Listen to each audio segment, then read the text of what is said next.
Hello বন্ধুরা, welcome to Soumita কি দুনিয়াস new another blog. আজকে ষষ্ঠী আর আমার বরের ছুটি নেই, তো সেই কারণে আমরা রাত্রিবেলা বেরিয়েছি ঠাকুর দেখতে। এখন মোটামুটি রাত্রিবেলা 11:30 বাজে। আমরা একটা ক্যাব বুক করে নিয়েছি, আর এই যে দেখো আমরা কিন্তু আজকে যাচ্ছি সাউথ কলকাতাতে ঠাকুর দেখতে। তো চলো তোমরা অবশ্যই সাথে থেকো। অনেকের হয়তো অলরেডি এই প্যান্ডেলগুলো দেখা হয়ে গেছে, কারণ অনেকে অনেক আগে থেকেই ঠাকুর দেখা শুরু করে দেয়। আগে ছোটোবেলায় আমরা কিন্তু যখন ঠাকুর দেখতাম তখন পঞ্চমী ষষ্ঠী থেকেই শুরু করতাম, এখন তো অনেক আগে থেকেই হয়ে যায় শুরু। তো চলো এখন ফার্স্টেই চলে এসেছি মুদিয়ালি ক্লাবের পুজো দেখতে। তো এই ছিল আমার আউটফিট, আর এই যে চলো আমরা এখন সামনের দিকে এগোচ্ছি। এই সব জায়গায় তো প্রচুর লাইন হয় আর প্রচুর ভিড় হয়, তোমরা সবাই জানো। তো চলো এখন আপাতত আমরা প্যান্ডেলের কাছাকাছি পৌঁছে গেছি, আর দূর থেকে দেখতে কিন্তু ভীষণ সুন্দর লাগছে। রাত্রিবেলা ঠাকুর দেখার একটা মজাই আলাদা, যে লাইটিংগুলো ভীষণ সুন্দরভাবে দেখা যায়। আর ভেতরে ঢুকে আমি তো অবাক, চারিদিকে এত সুন্দরভাবে লাইটিং দেওয়া হয়েছে। আর প্রথম প্যান্ডেলই যদি এত সুন্দর হয়, আমি তো ভীষণ পরিমাণে এক্সাইটেড হয়ে যাচ্ছি এটা ভেবেই যে পরে আরও কত সুন্দর সুন্দর প্যান্ডেল দেখব। চলো আমরা আস্তে আস্তে এখন ভেতরে এন্ট্রি করছি। আর যারা অলরেডি দেখে ফেলেছো ওই প্যান্ডেলটা, আমাকে কমেন্ট করে জানিও যে তোমাদের ভেতরে যাওয়ার পর অনুভূতিটা কেমন হয়েছে। আর যারা এখনও দেখোনি তারা এখান থেকে কিছু কিছু আইডিয়া পেয়ে অবশ্যই কিন্তু প্যান্ডেলটা দেখতে যেও।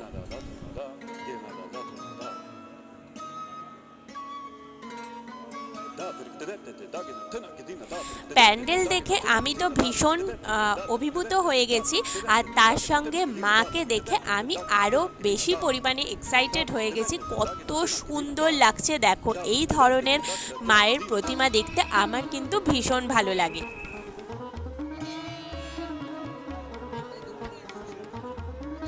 মণ্ডপ দেখে বেরিয়ে আসার পর বাইরে প্রচুর স্টল ছিল, তো আমরা এখন কিছু খাবো না, কারণ হচ্ছে যেহেতু সবেমাত্র এসেছি আর আমরা ডিনার করেই বেরিয়েছি বাড়ি থেকে। তো সেই কারণে এখন আপাতত পেট পুরো ভর্তি, কিন্তু ভিড় আছে এখানে, তাও বলবো না যে প্রচণ্ড ভিড়, মোটামুটি হালকা হালকা ভিড় আছে এখানে। তো একটু ফাঁকা ফাঁকাই দেখছি। তো চলো এরপরে কি প্যান্ডেল আছে দেখা যাক। কিন্তু পরের প্যান্ডেলে যাওয়ার আগে ভাবলাম একটু কফি খেয়ে নিই, যেহেতু রাতে বেরিয়েছি তাই ঘুম পাচ্ছে, তাই চা না খেয়ে আগে কফি খেয়ে নিলাম, তারপরে যাব পরের প্যান্ডেলের উদ্দেশ্যে। এরপর আমরা চলে এলাম শিব মন্দিরের পুজো দেখার জন্য। চলো এখন ভেতরে যাওয়া যাক। এখনও যদিও অনেকটা হেঁটে তারপর যেতে হবে, তো চলো আগে হেঁটে নিই তারপরে ভেতরে যাব। আর এদিকেও দেখলাম প্রচুর মেলার মতো স্টল বসেছে, অনেক কিছু বিক্রি করছে, যদিও আমার এই মুহূর্তে কিছু কেনার নেই, আর ওখানে দাঁড়াইও নি, যেহেতু অনেক কিছু ঠাকুর দেখবো ভেবে রেখেছি, তো সেই কারণে আর কোথাও দাঁড়াইনি। আর এই যে দেখো আমরা কিন্তু প্যান্ডেলের সামনে চলে এসেছি। এই প্যান্ডেলটাও ভীষণ সুন্দর করেছে। ভেতরে এসে দেখলাম যে থিমটা খুব সুন্দর, আমার তো খুব ভালো লেগেছে। আর প্রচুর খাটনির কাজ, প্রত্যেকটা প্যান্ডেলই যত সুন্দর করে সাজানো হয়, প্রচুর খাটনি থাকে, প্রচুর মানুষের পরিশ্রম থাকে, আর অনেক মাস ধরে তারা এই পরিশ্রমগুলো করে চলে আমাদেরকে কয়েকটা দিন আনন্দ দেবে বলে। মানে যারা দর্শক আমরা যাই দেখতে, তো তাদের আনন্দটা সত্যি কথা আমার তো ভীষণ ভালো লাগে। আর এখানে দেখলাম একটু গানও হচ্ছে, তো প্যান্ডেলটা তোমাদের সঙ্গে খুব ভালোভাবে শেয়ার করলাম। চলো, আর এগুলো না সুতো দিয়ে দিয়ে সুন্দর করে কাপড়ের ওপরে লেখাগুলো হয়েছে, যেটা আমার কিন্তু খুব ভালো লেগেছে।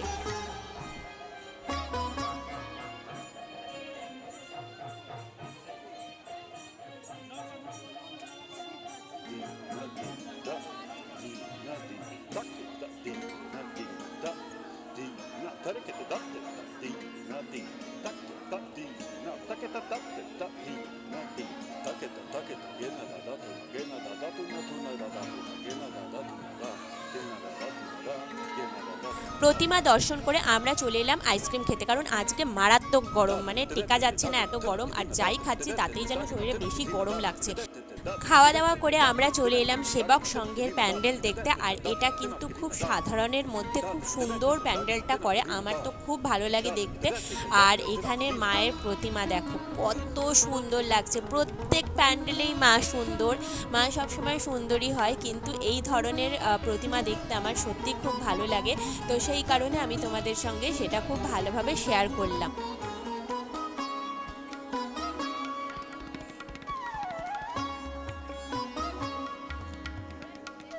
এরপরে আমরা চলে এলাম ত্রিকোণ পার্কের পুজো দেখতে। এখানে প্রত্যেকটা পুজোই ভীষণ সুন্দর হয়, কিন্তু সব থেকে বড় কথা কি জানো তো, এখানে প্রচুর হেঁটে ঠাকুর দেখতে হয়। এখানে দেখলাম ওনাদের প্রচুর প্রাইজ রাখা রয়েছে, ভাবলাম এগুলো তোমাদের সঙ্গে শেয়ার না করলেই নয়। আর ওই যে দেখো প্যান্ডেল দেখা যাচ্ছে, আমার দূর থেকেই ভীষণ ভালো লাগছে। আর থিমগুলো প্রত্যেকটা আমার খুব ভালো লেগেছে। এখনও অবধি দুটো ঠাকুর দেখেছি, এখন এই নিয়ে যাচ্ছি 3 নম্বর প্যান্ডেল আর 3 নম্বর ঠাকুর দেখতে। চলো 3 নম্বর না, সরি 4 নম্বর, একটু গুলিয়ে গেছে আমার। সেবক সংঘ নিয়ে 3 নম্বর হয়েছে আর এটা নিয়ে 4 নম্বর। চলো এখন ভেতরে যাওয়া যাক। ভেতরের সমস্ত ডিটেলস আমি অবশ্যই তোমাদের সঙ্গে শেয়ার করব। আর যেহেতু প্রচুর ভিড়, তাই একটুখানি আমার অসুবিধাই হচ্ছে তোমাদের সঙ্গে শেয়ার করতে, তাও যতটা সম্ভব আমার পক্ষ থেকে তোমাদের সঙ্গে আমি অবশ্যই শেয়ার করব।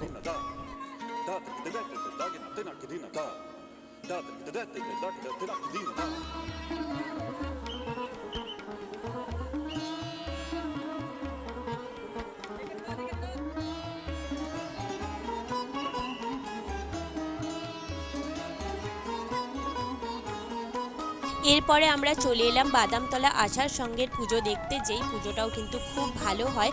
আর আজকে কি বলতো, আমরা বিশেষ কিছু রাত্রিবেলা খাবো না, কারণ ডিনার তো করেই বেরিয়েছি, যার জন্য পেট ভর্তি আছে। আর যেহেতু এতটা রাত হয়ে গেছে, অলমোস্ট 2টো বাজে, তাই এত রাত্রিবেলা কোনো ফাস্ট ফুড বা অন্য জাতীয় খাবার না খাওয়াই ভালো। তাই টুকটাক আমরা কিছু জিনিস খাচ্ছি, যেগুলো সব কিছু তোমাদের সঙ্গে শেয়ার করা হচ্ছে না। যেমন ধরো একটুখানি লেবুর জল বা একটু চা কফি এইসব ধরনের জিনিসই খাচ্ছি। হ্যাঁ, এগুলোও রাত্রিবেলা খাওয়াটা ঠিক নয় মানছি, কিন্তু যেহেতু একটু ঘুম ঘুম চলে আসছে বা একটু বেশি পরিমাণে গরম লাগছে, জল তেষ্টা পাচ্ছে, তাই সেই কারণে আমরা এই ধরনের জিনিসই খাচ্ছি। আর এইখানে দেখো আমি কিন্তু কথা বলতে বলতে প্যান্ডেলেও চলে এসেছি, যে প্যান্ডেলটা কিন্তু খুব সুন্দর হয়েছে, আর সেটা তোমাদের সঙ্গে আমি একটু একটু করে শেয়ার করছি। আমরা এখন চলে এসেছি 66 পল্লীর পুজো দেখার জন্য। চলো আস্তে আস্তে করে ভেতরে যাই। এখানেও দূর থেকে যতটুকু দেখা যাচ্ছে, আমার কিন্তু মনে হচ্ছে এই প্রতিমা আর এই প্যান্ডেল দুটোই কিন্তু ভীষণ সুন্দর। আমরা এখন ভেতরে যাচ্ছি আর তোমাদেরকে সাথে নিয়েই যাচ্ছি, মানে ক্যামেরার মাধ্যমে তোমাদেরকে দেখানোর চেষ্টা করছি। এখানে কিন্তু নাচেরও ব্যবস্থা ছিল, কিন্তু দুর্ভাগ্যবশত আমরা যখন গেছি তখন নাচ বন্ধ ছিল। ওই যে দেখো ওখানে সেজে দাঁড়িয়ে আছেন উনি, সম্ভবত নাচ করছিলেন অনেকক্ষণ ধরেই, তো সেই কারণে হয়তো টায়ার্ড হয়ে গেছে, যার জন্য এখন নাচ বন্ধ আছে। তোমাদের সঙ্গে সেটা শেয়ার করতে পারলাম না। আর যারা 66 পল্লীর পুজোতে গিয়ে এই রকম নৃত্য দেখতে পেরেছো, অবশ্যই কিন্তু আমাকে জানিও, কারণ আমার তো সেই জিনিস দেখার সৌভাগ্য হলো না। আর পার্সোনালি আমার এই ডান্স ফর্ম দেখতে ভীষণ ভালো লাগে। আর পুজোর প্যান্ডেলটা তোমাদের সঙ্গে আমি শেয়ার করলাম, মায়ের প্রতিমাও তোমাদের সঙ্গে শেয়ার করছি। আমার সব মিলিয়ে কিন্তু এই থিমটা ভীষণ ভালো লেগেছে। তোমাদের কেমন লাগলো সেটা অবশ্যই কিন্তু আমাকে কমেন্ট করে জানাতে ভুলো না। আর এখানে যিনি সিংহ সেজে সামনে বসে আছেন, উনিও কিন্তু বসেই ছিলেন, তখন উনিও নৃত্য কিছু দেখাননি, মানে হয়তো কোনো কারণে সেই সময় ক্লান্ত ছিলেন বা সেই সময় হয়তো ডান্স অফ ছিল, বন্ধ ছিল, তো সেটা আমরা দেখতে পারিনি, তার জন্য আমার একটু হলেও মনটা খারাপ।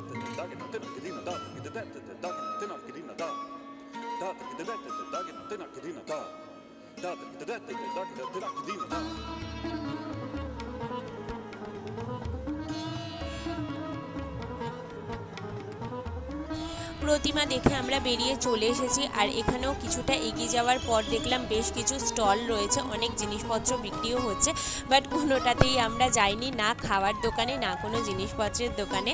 চলো এগিয়ে যাই পরবর্তী প্যান্ডেলের উদ্দেশ্যে। এখন আমি চলে এসেছি যেই পুজোটা নিয়ে আমি সব থেকে বেশি এক্সাইটেড ছিলাম সাউথে দেখব বলে, সেটা হচ্ছে চেতলা অগ্রণী। মারাত্মক পরিমাণে ভিড় হয় প্রত্যেকটা বছর, আর এই বছরও কিন্তু বাদ যায়নি। আমরা প্রায় 1.5 ঘন্টার ওপর লাইনে দাঁড়ানো। আমি জেনারেলি কিন্তু এতটা পরিমাণে লাইন দিয়ে ঠাকুর দেখতে একদম পছন্দ করি না, বিশ্বাস করো, ভিড় আমার একদমই ভালো লাগে না। কিন্তু এই চেতলা অগ্রণীর পুজো না দেখলেই নয়।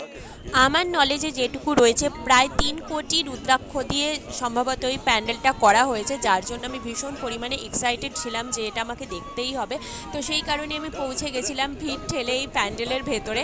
তো চলো এখন ভেতরে যাওয়া যাক। আশা করছি মানে অনেকেই হয়তো এই প্যান্ডেলটা দেখেছো, আর সত্যি কথা বলতে এটা দেখার মতোই প্যান্ডেল। আমি বারবার বলছি যে প্রত্যেকটা প্যান্ডেলেই প্রচুর মানুষের প্রচুর পরিশ্রম রয়েছে, কয়েক মাসের পরিশ্রম, কিন্তু তার মধ্যেও কিছু কিছু প্যান্ডেল থাকে যেগুলো মনে হয় যে সব কিছুর থেকে অসাধারণ। সেই রকমই অসাধারণ মনে হয়েছে আমার এই চেতলা অগ্রণীর প্যান্ডেল। তো একটু একটু করে আমি ভেতরে যাচ্ছি, যেহেতু প্রচণ্ড পরিমাণে ভিড় তাই বেশি তাড়াহুড়ো করে তো যাওয়া যাচ্ছে না, আর প্রচুর ধাক্কাধাক্কিও হচ্ছে, যার জন্য তোমাদের সঙ্গে জানি না কতটা ভালো করে আমি শেয়ার করতে পারবো ভেতরটা। তো চলো আমি ভেতরে যাচ্ছি, তোমরা প্লিজ ভিডিওটা স্কিপ না করে দেখো, আশা করছি তোমাদের ভালো লাগবে।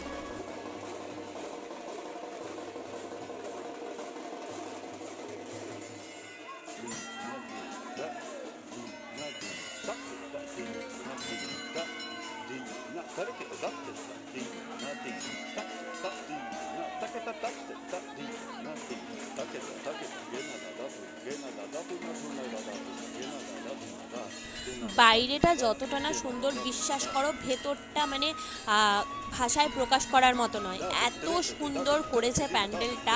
আর কত যে পরিশ্রম লেগেছে এইভাবে মানে ছোট ছোট এই রুদ্রাক্ষগুলো দিয়ে প্যান্ডেলটা তৈরি করতে, মানে সেটা তো বলার সত্যি আমার কাছে কোনো ভাষা নেই। আমি জাস্ট মুগ্ধ হয়ে প্রত্যেকটা জায়গা নিখুঁতভাবে দেখেছি এই ভিড়ের মধ্যেও। আমার সত্যি মানে এত ভালো লেগেছে বলার নয়। মানে সব এতক্ষণ ধরে যে প্যান্ডেলগুলো দেখলাম সবকটাই ভালো ছিল, তার মধ্যে এটা আমার সব থেকে বেশি ভালো লেগেছে। তো চলো তোমাদের সঙ্গেও একটু একটু করে আমি সমস্ত জায়গা শেয়ার করছি, তোমরা নিজেরাই বলো যে এই প্যান্ডেলটা কতটা সুন্দর। যেমন অসাধারণ হয়েছে মণ্ডপ সজ্জা, তেমনি অসাধারণ হয়েছে মায়ের প্রতিমা।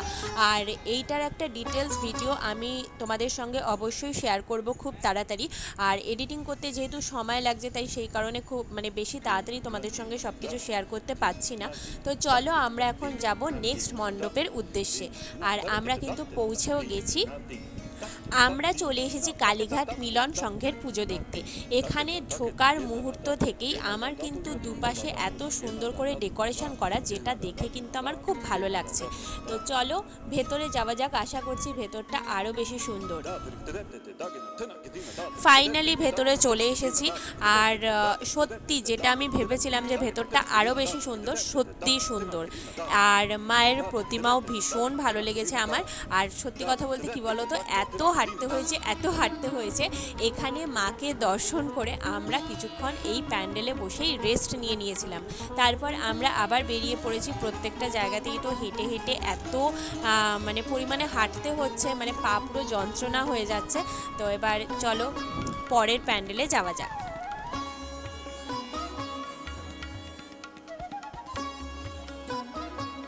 এসে দেখলাম এখানেও বিভৎস লাইন, দেখতেই পাচ্ছ কত ভিড়। আর আমাদের অবস্থা দেখো, মানে সারা রাত ঘুরে ঘুরে আমাদের চোখ মুখের অবস্থা একদমই ঠিক নেই।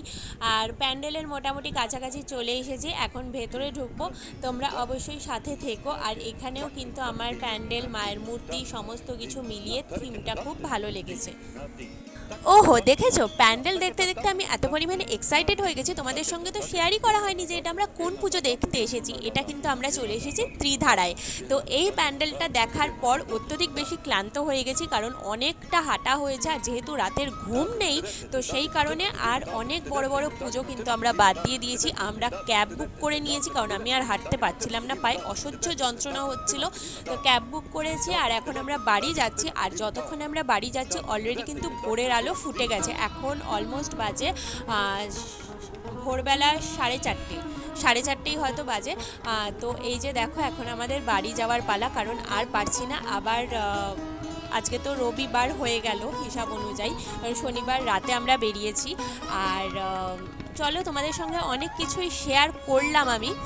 আর এই যে দেখতেই পাচ্ছ আমরা এখন কোথায় চলে এসেছি। তো বাড়ির অলমোস্ট কাছাকাছি আমরা চলে এসেছি। তবে হ্যাঁ, তোমাদের সঙ্গে আমি যে এখন ভিডিওটা শেয়ার করছি সেটা কিন্তু অনেক দিন লেট হয়ে গেল, কারণ আমার কিছু পার্সোনাল কারণ ছিল, মানে কিছু ব্যস্ততা ছিল। আর তার সঙ্গেও একটুখানি ঠান্ডা লেগেছিলো বলে গলার অবস্থাও খারাপ ছিল। তোমরা বুঝতেই পারছো গলাটা শুনে যে এখনও গলা পুরোপুরি ঠিক হয়নি, আর সর্দিটাও কিন্তু হালকা হালকা এখনও আছে, তাই একটু দেরি হয়ে গেল শেয়ার করতে। পরপর এখন ভিডিওগুলো আমি অবশ্যই তোমাদের সঙ্গে শেয়ার করব, তাই প্লিজ স্কিপ না করে আমার পাশে থেকো, পুরো ভিডিওটা দেখো। আশা করছি তোমাদের খুব ভালো লাগবে। সবাইকে টাটা।